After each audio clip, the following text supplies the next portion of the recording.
lunchtime podium performance session. Again, I appreciate many of you are at work or taking breaks in the middle of your day, and you're committing your time to learning and growing as coaches and as people. So I very much appreciate that you're joining us right in the middle of your day. I'm really excited, and I've been really excited for today because we have Zoe Robinson joining us. I have her video on, if you put on speaker view, then you'll be able to see her as we speak today, because today is Q&A. It'll be a conversation. So, there's no presentation or anything. We get to just see each other this morning. And the reason I'm excited is because Zoe joined us in September, and we had a very great conversation where we got to hear her story. But it was very short because it was Coaches Week, and we did this fast fire session. So hopefully everyone had a chance to watch that September recording, which I did send out, or many of you joined us live and got to see it. And that really gets into the details of Zoe's story. What happened in September is we had almost no time for questions. So where today's session is born out of is the opportunity to come on and continue this conversation, learn more, and kind of deep dive into some of the things that I know our coaches were curious about and they didn't have the opportunity to ask or dive into it. There's also been some more stuff, as always. There's been some more things that have happened. There's been some new stuff in the news recently, so we can dive into what's going on in the world right now and what we can do to make things better. So I'm going to launch off. Kirsty, if you want to start recording, we certainly can, so that people can refer back after. I believe I know everyone also, and I always forget to introduce myself, but I'm Natasha, and I work at the Sports Center Atlantic in Halifax and oversee our coaching. So thank you for joining again. And then my favorite part, I get to introduce our speaker. So Zoe Robinson, I'm going to give you a brief bio again because I asked you all to watch her first video, so hopefully you've learned about her life already. But Zoe came out as a transgender woman in November 2018. She medically transitioned in March 2020, having socially transitioned in January 2019. She's the former CEO and COO of Freestyle Ski Canada and is now the Director of Corporate Services at the College of Physiotherapists in Ontario. Again, she spoke to us in September 2020 and we heard her story. And today we're going to dive into some questions with her. So I have a couple of questions to start us off today, and we'll kind of get the conversation going. What I'll ask of all of you is to ask questions, because that's why we're here. So how we're going to manage that today is if you could use the chat and just place your questions in the chat box. What we'll do is we'll start off with our few questions, then I'll dive to the chat and jump into yours. So don't worry, we should have time for lots of those. So Zoe, you all ready for this? I'm all ready. Zoe's a great participant, so we thank her for joining us. So my first question goes back to some of the things that you talked about in September. So you'd mentioned that most transgender and non-binary people don't always experience sport in the positive way that we want it to be. And you'd had some great advice on creating an inclusive environment. I'm wondering how you work with a young athlete like a team, to educate them on a transgender athlete on a team, or perhaps a transgender coach that's starting to be involved. Yeah, it's a great question. And I think there's probably two aspects to this in my mind. One is just a general knowledge base about transgender individuals, trans men and trans women, and kind of just understanding kind of what that, how people experience themselves, experience their gender identity, and express themselves in the gender that they prefer. And a little bit of understanding of some of what people go through in order to be that, and to, if possible, to tell some stories, maybe not specific to the team that they're on, but I think that as a general education, I think it's really helpful. It could be part of a diversity, equity, and inclusion discussion that you have with your athletes. I think that not only athletes, but I've said this before, parents need to be involved in this. Athletes may, in many cases, just be very open to it, but sometimes parents may not be, and sometimes it may be the other way around too. So that's the first thing. I think there needs to be some just general education about what is a trans individual, what it means, what are the terms, what are some of the basic understandings in terms of respecting preferred pronouns, respecting people's chosen names and being referred by that. But I also think the other thing to teach athletes is that you're going to make mistakes. And you know what, that's okay. And particularly if you've known someone a long time and they've gone to transition and use it, start socially or through use of preferred pronouns and a new name, it's okay to slip up. It's going to happen. And I think the biggest thing is just recognize that it's happening and to admit that I'm sorry and I'm going to try to do better. And my experience is trans people, okay, yeah, that's great. You're trying, because it's difficult for people when you've particularly known someone your entire life, like me. And it happens to me still. And I'm kind of a little more blasé about it than maybe some other people, but I think it's really important that there's a proper response. On the issue of having a trans coach or trans athlete, the first thing I would say is it comes down to the individual being comfortable with telling their story and being identified as such. There may be situations where, let's say a coach or an athlete comes to a team, they've already transitioned prior to joining the team. Is there any reason to disclose that person's life and personal background? Probably not. And it's just respecting that how the person would like to be perceived and then called through pronouns and names, and treating the person in their preferred gender. It may be different in a situation where you have a long-standing person on the team who's transitions while on the team, just while maybe transitioning at work. And that's going to probably be another situation where there needs to be a thoughtful approach to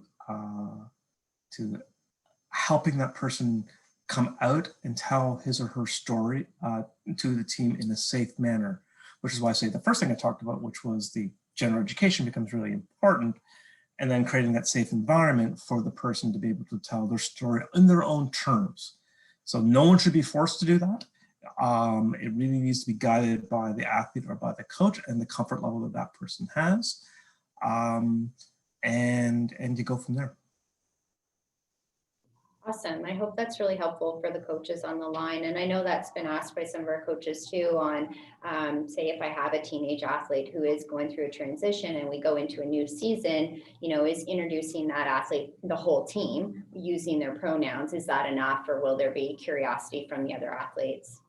Yeah, no, and I think it's great. And I think that, in the case of an athlete who's on a team, who's transitioning while on the team, I think you have to treat it kind of like you're doing at work. There's prep work that needs to be done. There needs to be a statement given by the team management and the team coach that, so-and-so will be returning as Zoe. And we welcome Zoe on the team, and we respect that, she will be joining the team, and that everyone is to respect pronouns and names as you go forward. I think that's fair in order to do that. I think the athletes and the coaches need to understand that that's fair to everybody else, as well as makes their life easier at the end of the day. So there is no uncomfortable. Any further than that, reasons why people want to change, motivations, or what they're actually going through, that's not relevant to being able to participate in the sport. So those are questions that should be off base. And curiosity about what happens when you transition. Well, trans person doesn't need to disclose that. They just need to know that, here, I'm Zoe, I identify as a woman, and I use she, her, hers pronouns, and I'd like you to do that. Move on. I think that's perfect. And I love how you phrased it, because that's something a coach could easily do, right? So to prepare the team, welcome them onto the team, and then do that in an in-person environment, have everyone go around and introduce themselves using their pronouns. That's a nice tangible thing that all of us can implement right away, regardless of what our team makeup looks like. So I love that. And just make sure you know that you're working with the athlete, and if the athlete's a youth athlete, working with the athlete's parents to make sure that everyone's comfortable with the process that's going in. Definitely. Yeah, definitely. Hey, thank you. So another question I have prepared for you guys, or for you, sorry, Zoe, and those online, you can start firing those questions if you have any. Again, going back to our conversation in September, you'd mentioned that there's often low rates of participation with our transgender athletes and non-binary in the sporting world.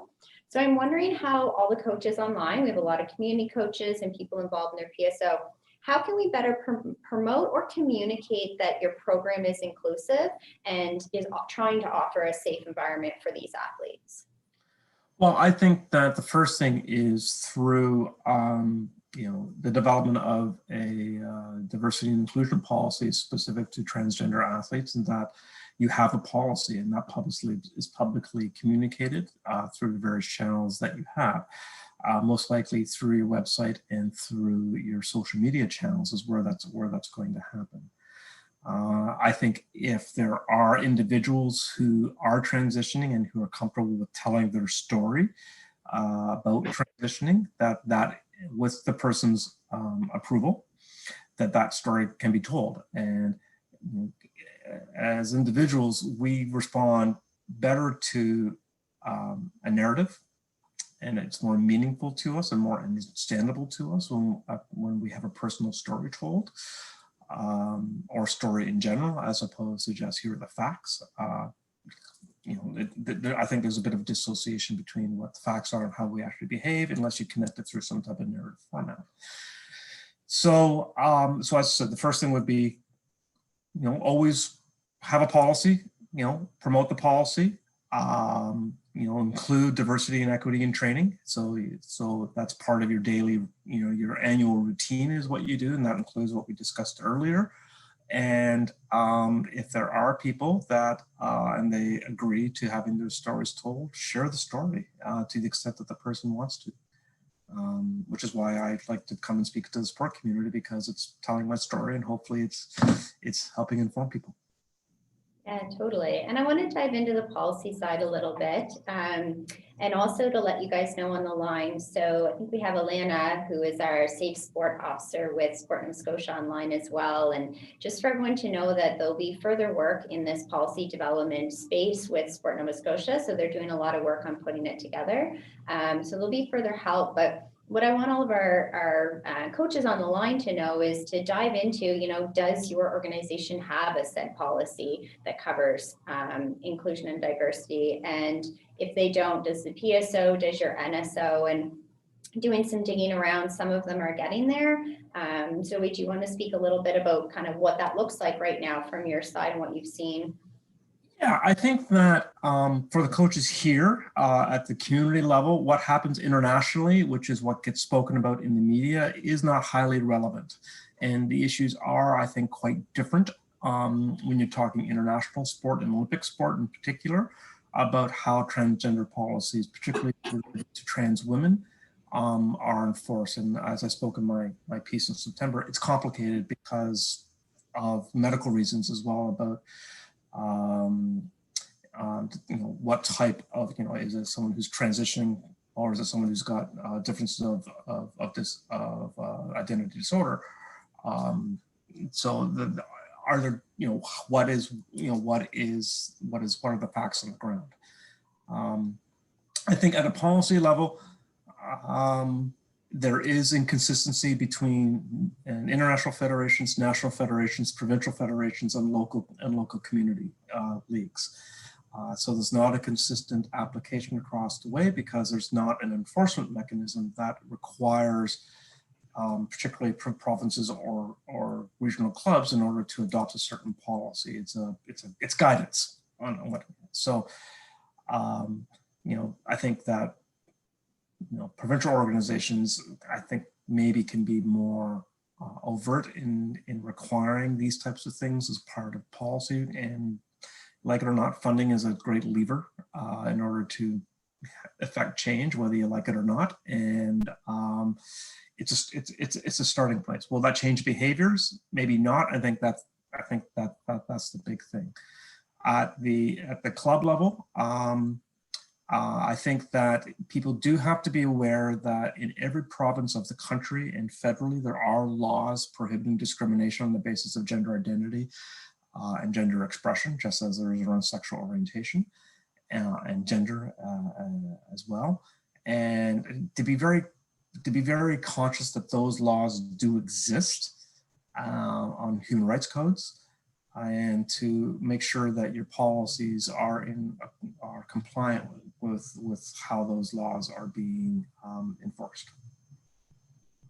Yeah, thank you, Zoe.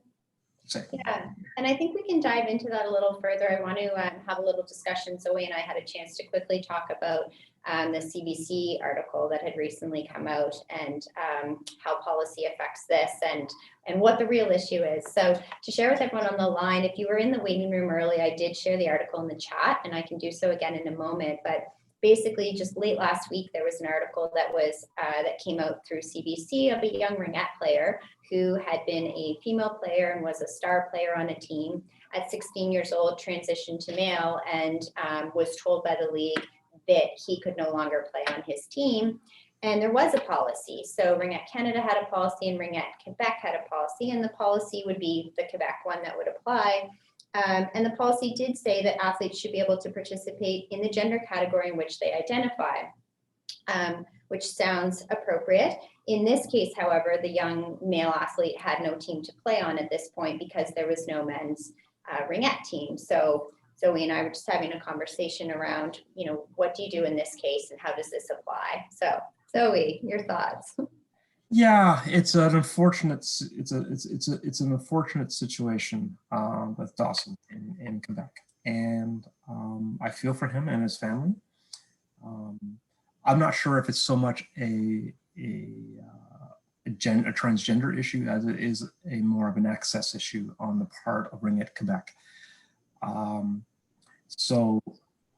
If there, from what I understand and read, Dawson could have been able to play on a mixed team or a male team had that option been made available. The unfortunate fact is that option wasn't available. So Dawson, is living his identity and is happy, is proud to do that, supported by family and by friends. And but the policy says boys can't play on girls' teams, and so it's exclusionary because there's no other option available. So to me, it's an access issue. To me, it's similar to looking at girls wanting to play hockey in the 70s and 80s, where the leagues didn't the opportunities were there, yet they were being barred from competing on boys' teams. On the face of it, that's discriminatory. So I don't see, in some ways, what the difference is. If the opportunity is not there, and there are no real safety issues, which doesn't, recreational level, there really aren't, and that why should Dawson be prohibited from participating in a sport that he's enjoyed playing when when there's not an option available for him. And the one thing that I read in the article near the end was, it sounds like some of the administrators said, well, it's a choice he made and he has to live with that. And I go, well, that's a cop-out, point blank. It's not accommodating, and it's more of a matter of convenience. And so what are the real issues about why boys can't play on girls' teams? And what are the complexities around that? I think those are the facts that are probably more germane to the fact that Dawson is a transgender boy. Yeah, thank you. And I think the reason I wanted to highlight this one particularly today is because it was recent in the news. So if you, as coaches, if you hadn't seen it, you probably will see it come across the news soon. And the fact that, and I love how Zoe, you articulated this, is it's come in the article out as a transgender issue that has brought it forward, but it's really that access issue. And for all of us to understand that no matter who our athlete is, especially at the community level, are we giving them a time and a place to play and a place that's appropriate? And I wanted to highlight, oh yeah, go Zoe. Yeah, and I think my son played baseball, and there was and in the area where we lived, there was a fastball team, but there wasn't a women's baseball program. So yes, there were girls who played on the men's teams. on the boys' teams. And I thought, well, that's fully appropriate. You know, if the opportunity isn't there and they don't want to play softball or fastball, why should that girl be denied an opportunity to play the sport she wants to play at the recreational level? And I would say the same thing applies to Dawson in terms of playing in rehab. Totally. Yeah, so on that, I wanted to share with all of you coaches a statement. There is a document, I will put it in the chat, that was put out by the CCES, and it's called the Trans Inclusion Policy Guidance Document. And it's very long, I think it's 48 pages, but it's a great document for all of you to look through. It has some great points that Zoe's already highlighted a lot of them, but if you're looking to move things within your club, refer back to it. But there's a statement in it that I thought was so important, and it says the individual should be able to participate in the gender in which they feel most comfortable and safe, which may not be the same in every sport or consistent between seasons. So, yeah, and the CCS document was developed almost 6 years ago. Very forward-thinking in its construction. And it is a wonderful document, and I think is a better document. It's a primary source document that everyone can use. I think the other thing to understand, though, is at least in my opinion, as transgender athletes and transgender individuals are more prominent in the popular press, and there's more stories are being told, and that's certainly the case in the last 2-3 years, both in popular media and in the sporting context. There's more research also now being done in the area as well, and which has not been really a lot of research probably prior to 2-3 years ago. So I think that we need to anticipate that it is an evolving playing field, so to speak, particularly at the elite level. And so some of these things may change over time as more research is brought into play, and some of these issues are more factually based in order to balance off participation and safety versus diversity and inclusion, because those, I think, are the real two polars the poles that you're trying to balance between. But I would still say at the recreational level, participation should be first and foremost at the end of the day. And just as we all as coaches who've dealt with youth sports, you can have a 13-year-old particularly in the boys leagues, it's little tiny 13-year-old who's playing against 6-foot monster who's growing early, and no one talks about the safety there. They should, in my opinion. So I think we need to be more conscious about kind of why we're basing these discussions in certain gender issues when we're looking at other analogous situations that exist in youth sport that may have similar concerns expressed to them, yet are not talked about because they're not based on gender. That's a great point. Yeah, for sure. We've all seen that, I'm sure, as community coaches. Oh my God. I remember I was a safety officer for my son's hockey team at one point, and there was a game, and one of my son's friends was playing out, and he got hammered mid-ice, open ice, full body check by a kid who's probably easily 50 pounds heavier. It was unfortunate because this kid, my son's friend, lost the entire season of playing hockey, and really has suffered post-concussion syndrome for the rest of his life because of these types of injuries. So these are not gender issues that we're dealing with. So that's what I'm saying. Just be conscious about what the issue is and get down to the real, the root of the cause and the root of the problem before we begin to find solutions, and don't always assume it's gender. I love that. So I'm going to ensure we have some more that I know Zoe and I could keep chatting for sure, but I want to turn it over to the coaches on the line. So I don't think, oh good, there are a few questions. Perfect. So just give me a chance to read. Okay, so Roz, I'm going to read yours right now. So she says, more of an observation. As an equestrian coach, I feel fortunate to coach one of the only, maybe the only sport that from a beginner youth level right up to international, male and female athletes compete at the same level with each other and are seen as equal. I've heard that as well, yeah.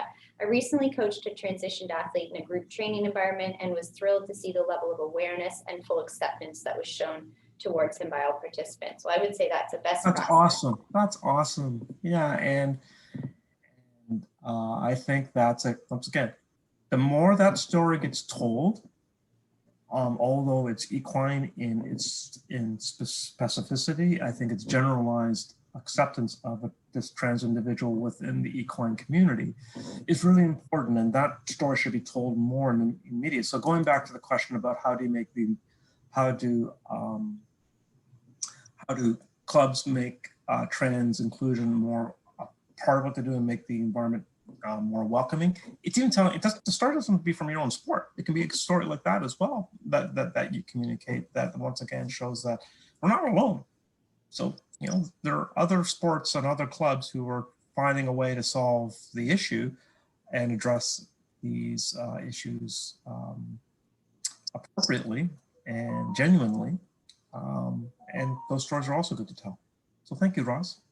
Yeah, thank you very much. And it's true. And the more we can highlight from our own community here in Nova Scotia as well on how things are going, I think the better, for sure. So keep typing out those questions, you guys. It's fairly quiet in the chat right now. I do have a comment. David, I will have you, if you are comfortable speaking, I can unmute you. Speak about the work being done in one sport here. There's David, 1 second. There, I think you should be able to unmute now, David. Am I unmuted? You're unmuted. Go. Yeah. I've been unleashed. Hi, folks. How are you? Thanks, Zoe. This is amazing. Oh, you're welcome. Thank you. I'm not sure I have a question, but I think in our sport, which is gymnastics, in our effort to be inclusive, we've actually included inclusivity in our policy statements. And one of the things that I wasn't really thinking about at the time is to what it would mean, but a big change for us was to change what was acceptable attire during competition.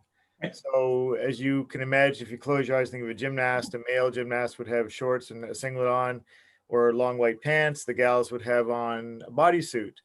And we've since made changes so that shorts and a unitard are now acceptable. Up to certain levels, and that's because we're dealing with international federations that have very set views on things. But I realized that by doing that, we've actually created opportunities so that if we find ourselves working with athletes who are transitioning, they'll be, I would hope, comfortable in competitive attire no matter what.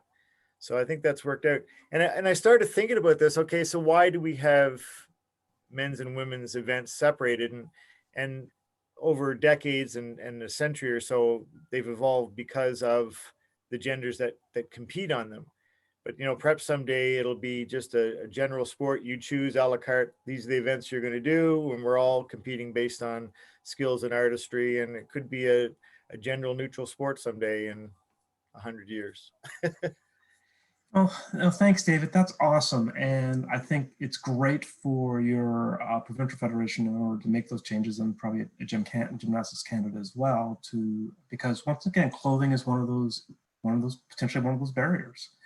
And by allowing athletes to wear appropriate clothing for the nature of the sporting context without having to put it within a gender context, I think is awesome.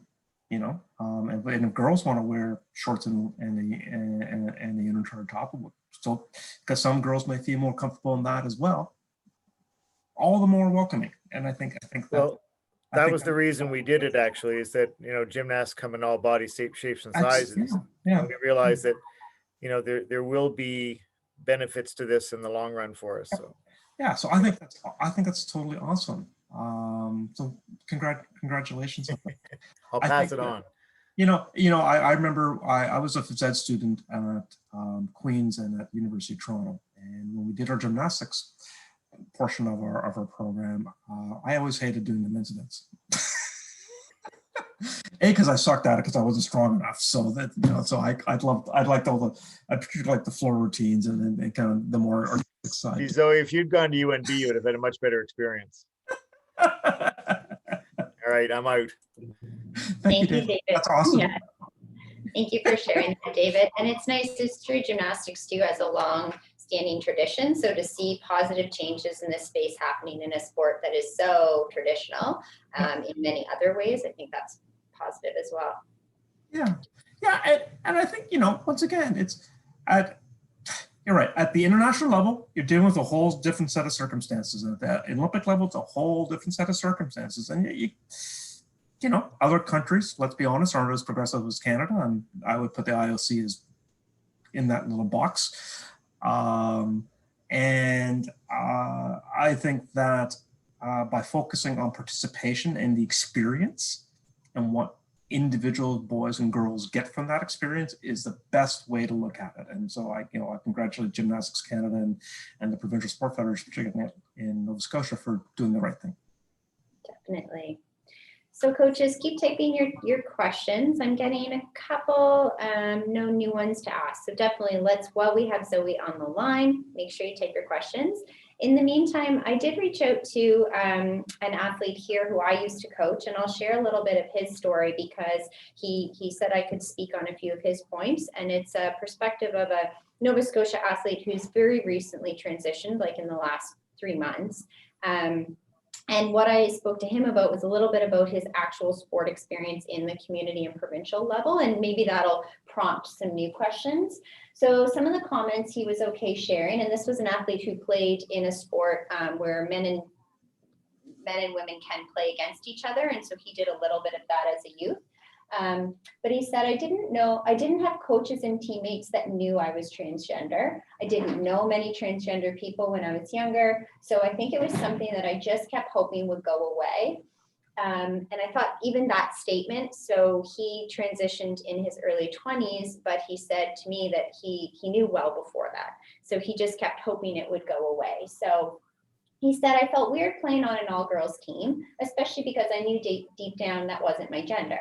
And when I played with boys and against boys, I felt like a different person. It was like I was two people. And I think it would have been easier if people knew, whether that was the other coaches or other players. So I wanted to share that because that's real. That's a real experience of someone here on how they felt, and the fact that they said to me they just really would have loved to have been in a position where they could have been comfortable telling people earlier, and their sport experience would have been different. It's such a great, thank you for sharing that. And thank you for the athletes for being open to sharing that as well. Great, yeah. It's sport is a very traditional place. I think we've all experienced that. And sport has also been a place where those traditions are so well ingrained that it's hard to change things. So whether it's gender identity, gender expression, whether it's homophobia or transphobia that exists in sport, and let's be honest, it exists. And as much as we continue to try, and we must continue to work towards fair and equitable playing field and conditions for participation, we do have to recognize that these things do exist. So for the LGBTQ athletes to come out, it's tough. I've read lots of stories. I've talked to some athletes that they actually feel for their safety around those type of things because of the even their physical safety, but the ridicule that may come from that. And particularly on men's teams, boys teams, where that ultra male, hyper male masculinity comes out, and it's not appropriate in my mind. So once again, all the things we've talked about, but creating, that's why I say diversity, equity, inclusion environment includes not just only transgender individuals, but it's create a welcoming environment for everybody, regardless of who you are. Just, hopefully we can get to the point where we treat people as individuals who just love playing the sport and welcome everybody, and we can put the other parts of our biases into a back seat to enjoy the participation and make it welcoming. I realize it's hard. It's hard, which is why I always come back to the point, particularly when it's youth sport, you got to include the parents in all of this. And I will continue to make that entreaty, that ask, is that because I think the parents, if you can help educate the parents and help them become more understanding, hopefully their kids will become more understanding as well. certainly. And that's a good segue in some of the comments you made to another statement that I gathered from this athlete about the bullying that can sometimes exist. And I think it's important for all of us to be aware that this does still exist and that this is an experience that our young athletes unfortunately are experiencing. So to Zoe's point, like, what are we doing as coaches to educate those parents, to make our programs as best as we can be? So he said, I was open about my sexual orientation as a lesbian, and I faced a degree of bullying in sport because of that. I can't imagine what I would have faced being openly transgender. And that to me made me think, like, wow, they were already bullied for one reason, and they couldn't even think what it would have been otherwise. And then they said, in sports that are male dominated, which theirs was, outing yourself as a trans guy is a very nerve-wracking thing, and it could have had serious repercussions for me.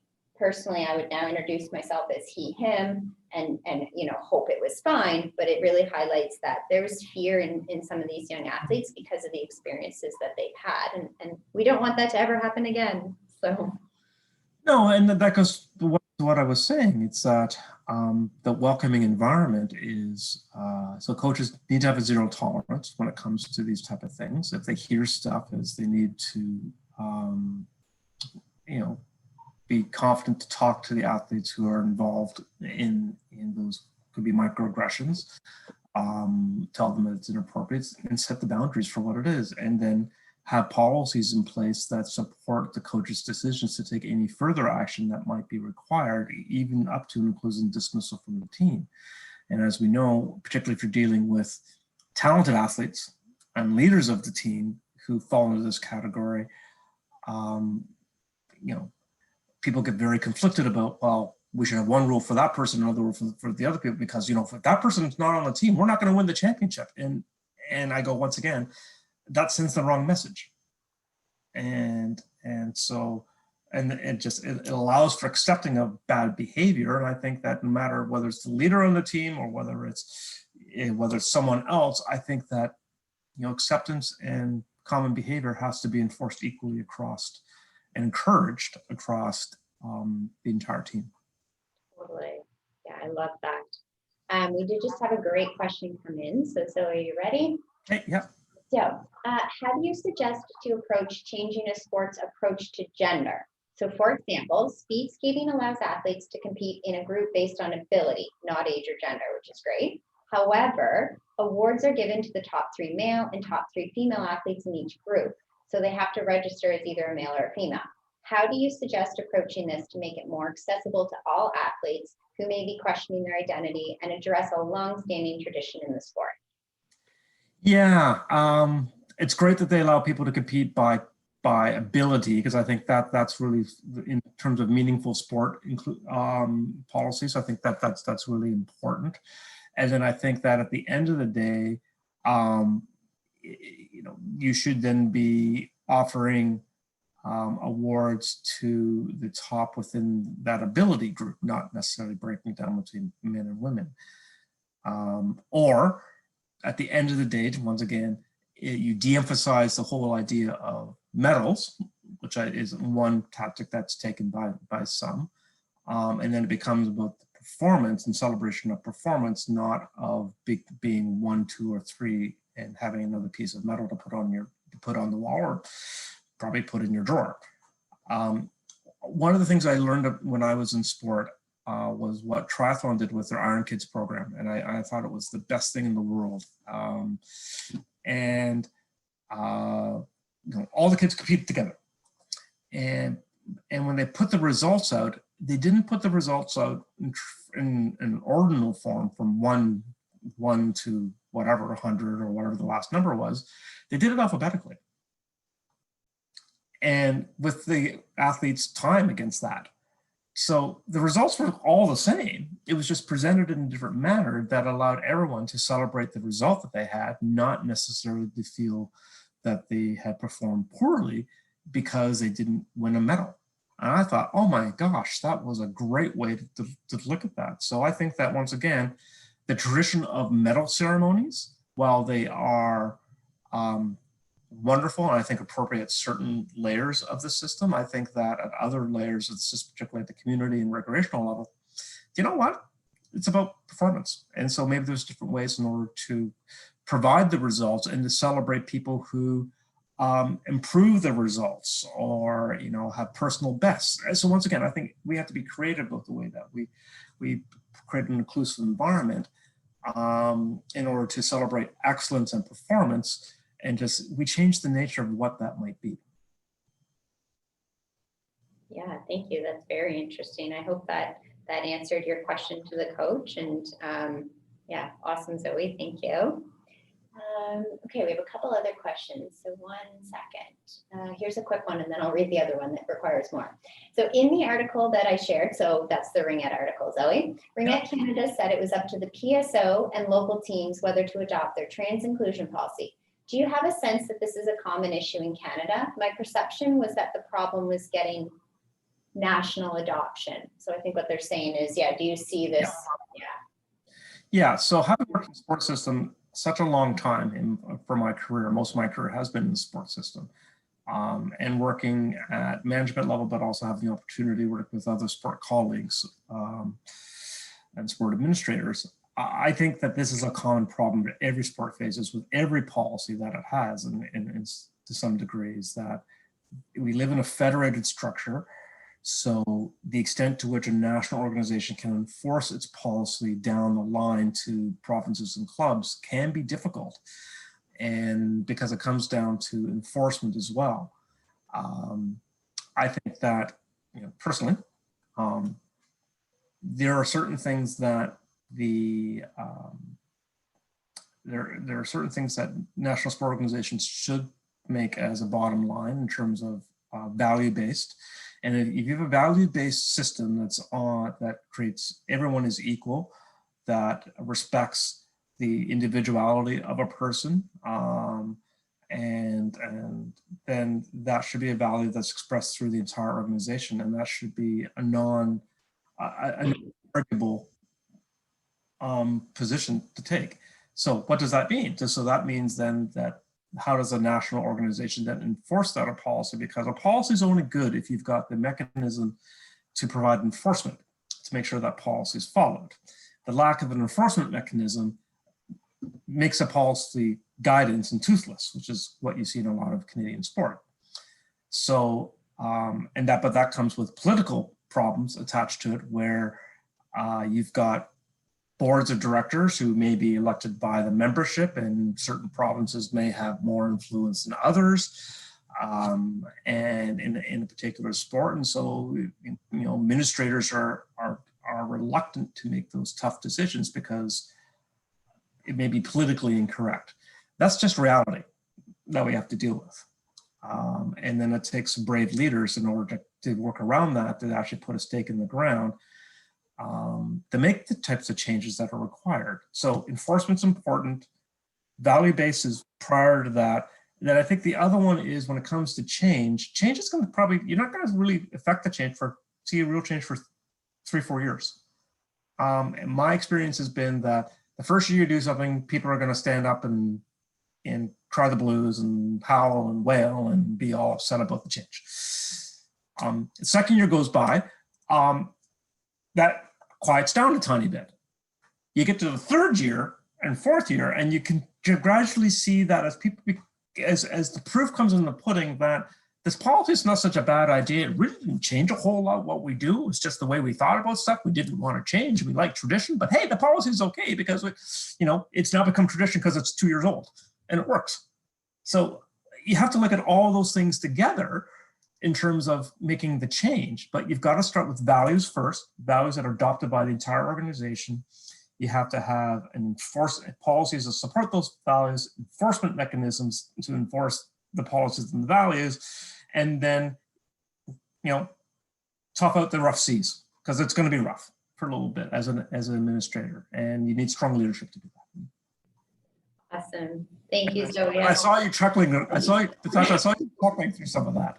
I Why are you know, and it chuckling? was Why are you because chuckling? so I'll share with you. So Zoe's point is so accurate. So I don't know how many of you know on the line, but I used to oversee our Canadian coaching program for snowboard nationally.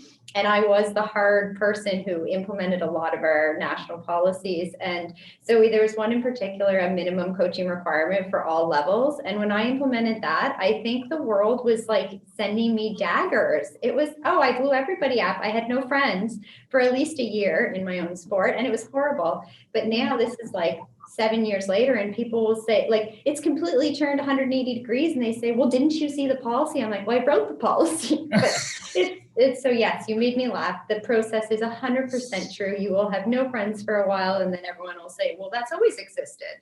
But let me be clear. I think this is where coaches make a real, coaches are a key component to this, because if the coaching community gets on board with a policy, then things will change.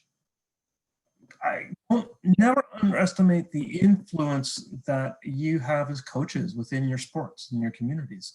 You're highly respected as leaders within your community. And I think that is amazing. And so the more for people attending this type of seminar, attending other similar types of seminars, people talk about that with your athletes and other coaches within your community. That's how change occurs. And change occurs on the ground. It does not occur from above. I think part of it, so another soapbox I'll stand on for 30 seconds, is too many national sport organizations manage from top down. They sit in a little room. So I can say this now because I'm not part of the community, so I can be somewhat outrageous. They sit in the little rooms in some place like Ottawa, or Toronto, Montreal, Vancouver, or Calgary, and they make decisions on the behalf of the rest of the sport. They think they've consulted with enough people, but the fact of the matter is they haven't gone down to the grassroots and talked to people on the ground where things happen, and build up enough support for change to allow that change to be effective, because you've taken into consideration the needs and concerns of people throughout the entire spectrum of your sport, which will allow the change to go quicker. If it's just top down from some mythical office in Ottawa who tells you, well, you need to do this, the proverbial middle finger goes up across the country. It's like, well, you can't tell us to do that. We're going to do what we want. So, so that's my kind of my management 101 outrageous comment about that, is that in terms of how policy is developed as well. And I've seen enough policy developed nationally where there's been 400 people sitting in a room, sports for all being one of them, that heralded as groundbreaking and sat on a shelf, collected dust, and affected zero change. Yeah, and that's unfortunate when that happens. Yeah. So anyway, so that's so I'll get off my soapbox now. No, it's good, Zoe. It's all good. I have a great question that's come in for you, so it's good timing. So in your experience, have you noticed a difference in how transitioned athletes are treated if they're talented or high performance versus a recreational player? So have they been further scrutinized or treated poorly? And if so, what would be some suggestions to help support that athlete? So my answer to that is no, I've not personally experienced that. So it's difficult for me to comment on that.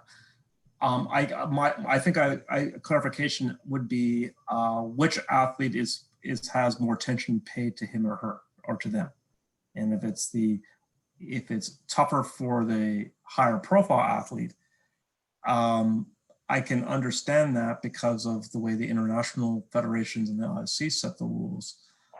There are significant barriers that need to be jumped through in order to compete, but I also think that the stakes are much higher when you get up into international elite competition, and the facts on the ground change. And whether I like that or not, as I said, safety, biases internationally. We've seen it in Canada. We've seen it with Canadian middle distance runners in track and field, speaking out against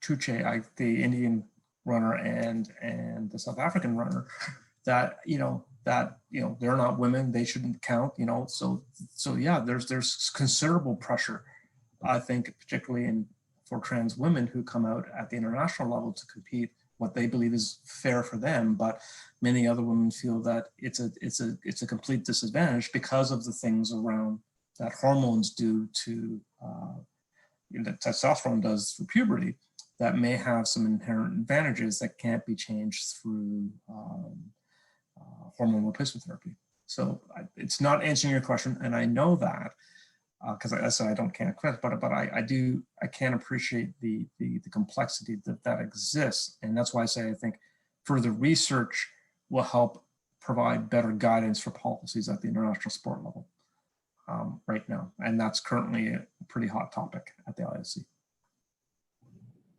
And I think just to say, like for those of you who played rugby, World Rugby made a controversial decision to disallow transgender women from competing internationally on women's teams, and they did it for safety reasons. You can disagree or disagree with the decision, but I think this is where we're starting to see some of the landscape change. Yeah. So I'm going to ask our coaches. We have a few minutes left with Zoe in our allotted time. So if you have some more questions, I don't have any in the box right now. Certainly type them away while we have her here. So I'll give you guys a couple minutes to type away. And I also want to thank, especially thank all of you for having the conversation today. I'll share one more comment from the young athlete that I spoke to that kind of resonated with me as a closing. But he said, I think transgender people's presence in sport is something that if it's talked about and discussed, maybe more people wouldn't feel like they would have to keep it hidden. And I want to kind of, make that. That's so true. It's not just in sport, it's in society in general. And I think one of the things I spoke about in September was I felt very comfortable 2 years ago coming out because there was a greater, at least, media presence of transgender individuals, and things were beginning to change, and things were beginning to change in Canada in particular, and it felt safer. And I think whether it's society in general, whether it's sport specifically, as people become more aware of it, the environment will become safer because attitudes will change, and as attitudes change, behaviors will change. And as behaviors changes, the environment will change, which hopefully will be a safer environment. That's awesome. Thank you, Zoe. That's a great way to kind of start to wrap us up. And that's why I thought that athlete's statement, again, this is a very young athlete. So for them to make that statement, it made today feel even more important that all of you have joined this conversation, that you'll, think of the impact today has had. We have 23 people online who go into their environments, who impact that many more athletes. These conversations will help. And it's so important, and it's so important and share. And listen, and I'm the first to also admit it's okay to disagree, and and it's okay to express concerns about certain things and what the impact will be. And I think people need to be honest about how they feel. But at the end of the day, that's where I think, True Sport and CCES on the idea of value-based sport, I think is so important that at the end of the day, if you base your participation and your organization on values, you can affect significant change, because that's the grounding at the end of the day. But don't shy away from the tough conversation either, because I think that's important. And for people who will vehemently disagree, sometimes they'll never change, and that's okay too.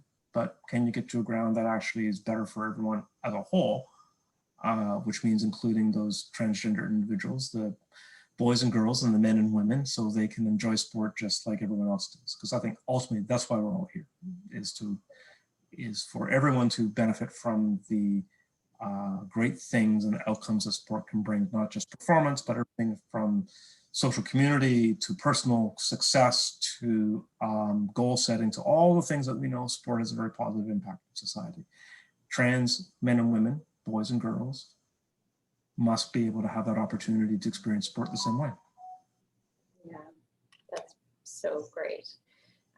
So Zoe, I have one more question in the box I'm going to read now, and then this is going to be the last call for any of the coaches on the line. So I'm going to ask Zoe this one, and then if there's any burning questions you have to ask, this is your chance to type. So this is coming from someone who works within a PSO, and they say, I would love as a PSO for us to be able to address transgender and inclusivity so that if an athlete, coach, official comes forward in the space we've created is already working towards being safe and inclusive. We do have a policy that includes transgender inclusivity, whereas athletes can compete in the gender they most identify with. That's great. I agree that folks can relate to the narrative and personal story far more. However, I'm not aware of any transgender or openly transgender athletes, coaches, or officials in our sport. What could be a next step in that case? Oh, yeah, ooh, tough one. That's a tough one. I think that I think this is where things like the Atlantic Sports Center and Sport Nova Scotia play a role in terms of their communication is consistent, and that the PSOs are adopting some of that communication in terms of broadcast within their communication channels on social media.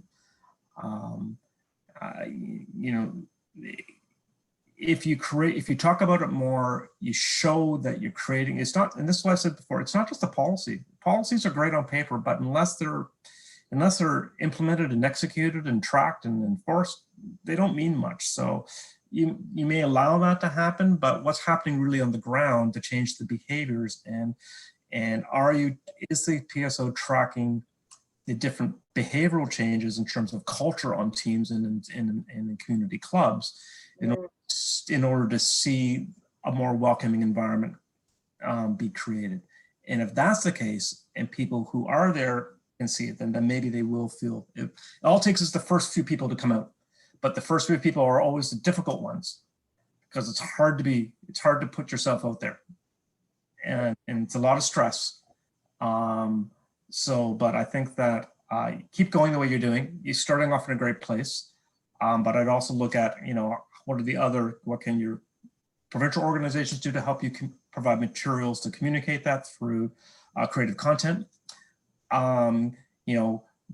Participating in things like this, you can bring that back and talk more about it. And naturally, you can, at AGMs, you can have sessions about it.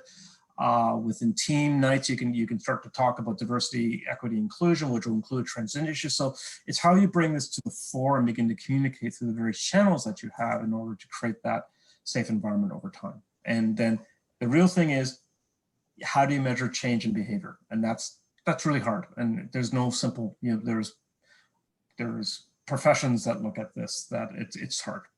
And I recognize that. And that's a cop-out answer, but I can't really provide much more.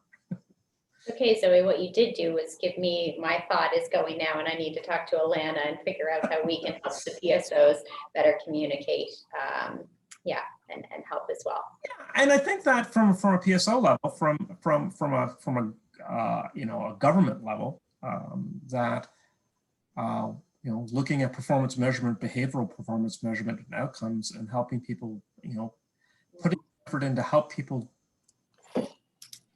put those types of performance measures in place would be very helpful, because it's hard. It's really hard. Okay. And it's not a quantifiable metric where you can look at, there's 1, 2, so we've improved by 1. It doesn't work that way. So how are you going to establish baseline, and how are you going to affect change? Mm-hmm. Yeah. Okay. You've given me some homework, Zoe, but that's okay. It's all right. It's good homework. Well, it's what I do. It's part of what I do for a living around this. Okay. So I don't see any more further questions in the chat box. So again, we always try to respect our time and keep us within the time that we've said that we do. So Zoe, already with me saying that, you've got a few thank yous and comments in there. So hopefully. Well, thank you, everybody. It's a pleasure. I want to thank Natasha and Kirsty and Alana, because it's, all this started from a talk with Alana Lieberman, who's your Safe Sport manager in Nova Scotia, and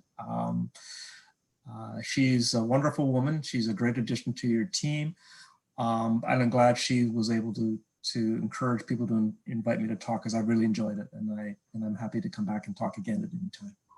Well, I'm just so thankful you did, and there's some great comments coming in, Zoe, on just the wonderful discussion and how you are helping our coaches. So therefore, you're helping the whole community here understand and improve. And I look forward to figuring out how the heck to track this change. But hopefully the next time we do get to talk, we'll be talking about the great things happening. So thank you guys, your coaches. Again, thank you for joining our next podium session. I don't even have it in front of me because I was so into this conversation, but it's coming up soon. Check our website. And I just appreciate you joining. And Zoe, thank you. The conversation with you is always so great and enlightening. So we really appreciate it. So much, everybody. Have a wonderful afternoon. So, you know, it's kind of snowing in the center of the University of Toronto, but don't hold that against us. I like it. That's okay. Okay, thank you.